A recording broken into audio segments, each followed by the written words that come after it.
So welcome to the first episode of what I hope to make a series called Beyond Having Fun, Rock the Dragon, Creative Treasure, Smoke and Chill Session.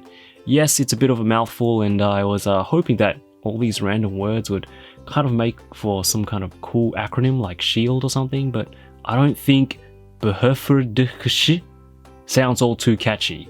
I was going to originally call it Enjoy Your Toys Day, but since all of you gave me such great ideas, I just decided to mash up all the title ideas you gave me, and to be honest, I kind of like it. It's kind of random, but I think it works. So what is this series of videos about, you ask? Well, basically it's just me talking about a bunch of stuff I picked up recently, whether it be an accessory for a figure itself, a custom or a fix to try and improve that figure, something toy photography related, and just how I have fun with my collection in general.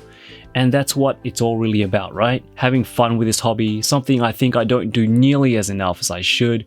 A lot of the times after spending a couple of days with a figure I review, I'll just put it back in the box until I need it again for another review. Unfortunately, I don't have the space in my apartment to display all my collection, but every now and then I'll pull out a figure or two, pose it around, maybe do some minor paint touch-ups, and take a couple of pictures. And I guess that's really how I personally enjoy my collection, mostly through trying to recreate a scene I like, or if I get some kind of inspiration, but it's mostly through some sort of photography. So on my list of stuff I wanted to show you guys today, it's mainly for giving your displays a little more visual interest, whether it be for your shelf or for a photo shoot. I'm going to try and introduce items you can actually buy if you are interested, so the links on where to purchase these items will be in the description below. So I got a lot of people asking me where I got these particular effect pieces from, as I've been using them quite often in my pictures recently.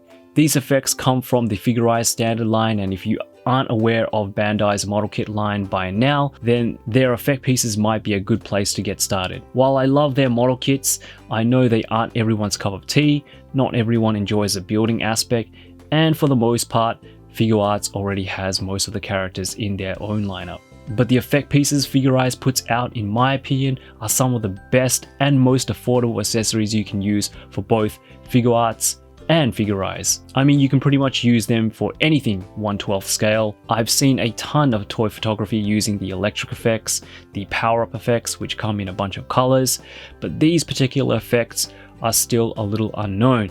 So what are they exactly? They're officially called Blast Wave effect, which is a pretty good description, as that's pretty much what they are. It's not an energy beam or a blast, but rather a blasted area effect, if that kind of makes any sense, that you get around an energy beam or a charge up, kind of like, you know, the base for the Kamehameha effect you get with Perfect Cell. As they are part of the Figuarts line, some assembly is required, but it's really very simple. You don't need any prior model kit building skills or anything like that. All you need to do is cut the pieces out from the plastic frames, snap them together, no glue required. So in the kit you get 4 main pieces that make up the left and the right sides of the blast, rocks that you can attach to the blast effects itself, 2 blast wave parts that you can use around your figure's feet, and 2 blast wave part effects that you can use for aftershock effects or punches or something like that.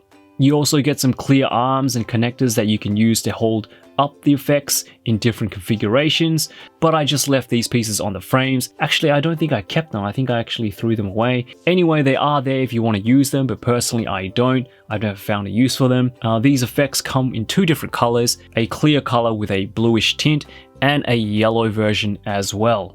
So keeping with the plastic model kit theme, I bought these for a shot I posted on Instagram recently. 30-minute mission scene based by Bandai, which are basically some sci-fi backgrounds, and base pieces for their 30-minute missions mecha line. They're pretty simple sets with 2 relatively small wall plates and a hexagonal base to hold them up. In terms of height, they aren't too much taller than your average 6-inch figure, so if you do decide to use them for a photo shoot, you'll have to get a little creative with them. So I've always enjoyed the whole space army aspect of Dragon Ball, and with the Ginyu Force characters filling out, I wanted to take a spaceship hangar-ish type of scene.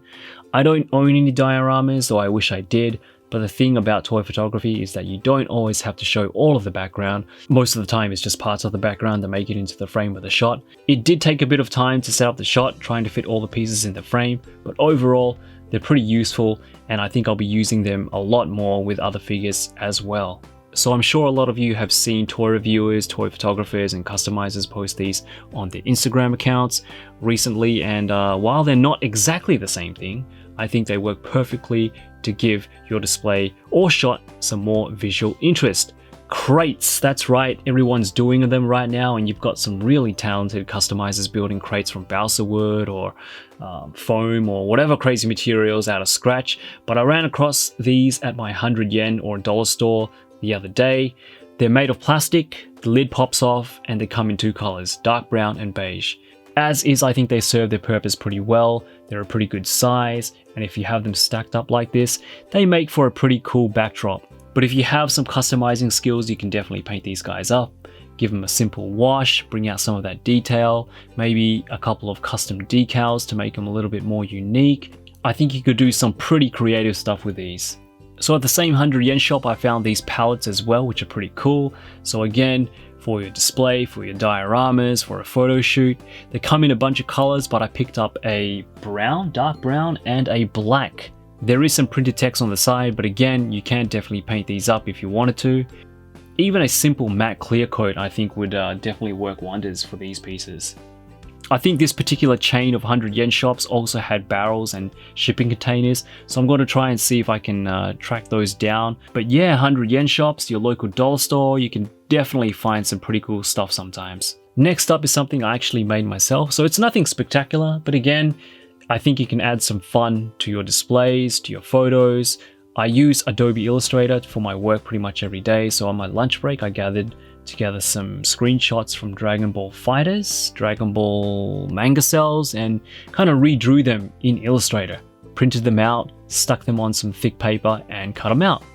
And what you get here are some game style, comic style effects that you can stick with some sticky tack, blue tack, onto and add to your action poses. It's something that doesn't cost anything, and it's pretty easy to do if you have the software, but even if you don't, you could just scan in some cool imagery, print them out, cut them to size, stick them to your figures, and again would just add so much to a shot or to a display. I know the Reveltech My Hero Academia figures have these as accessories, but you could definitely make your own, just get creative with it. Okay, so the last thing on my list of stuff are these capsule toys that you probably can't buy straight up if you don't live in Japan. I know I said I'd only show stuff to you guys that you can actually buy, but I wanted to show you these because you don't always have to use Dragon Ball specific accessories for your Dragon Ball figures. There are a ton of stuff that you can use that aren't Dragon Ball related, or whatever you collect that can definitely make your collection more fun. These capsule toys are from Gundam, and I think they are called the RB79 balls. Any Gundam fans that can confirm that, but I think they make for some really cool generic droids that you can army build. They were only like 400 yen or $4 US, and I think they look pretty cool. I've used them in my Dragon Ball shots. I also took off the arms, the guns, and all the extra bits and pieces, and they make for some pretty decent space pods. I really want to pick up a few more and have some of my Marvel figures face off against them. I think they would make for some really interesting photos. But basically what I'm trying to say is that it's cool to use other shit from other lines, so be creative and have fun. Anyway, that is it for the first episode of Beyond Having Fun, Rock the Dragon, Creative Treasures, Smoke and Chills session. I know this video was a little different to my regular videos, but I hope you guys enjoyed it. Let me know if you want to see more of these type of videos, if you'd like me to continue this as a series. I'd personally really like to keep showing you guys what I pick up that's not always necessarily related to Dragon Ball, but of course I have to actually gather more stuff before I can make another video. Anyway, I'll probably have the Figuarts Raditz in hand within the next couple of days, so make sure you look out for my review on that. I also have the Demoniacal Fit Super Saiyan Vegito head and base head set coming in as well, so make sure you're subscribed and hit that bell button to know when those videos go live.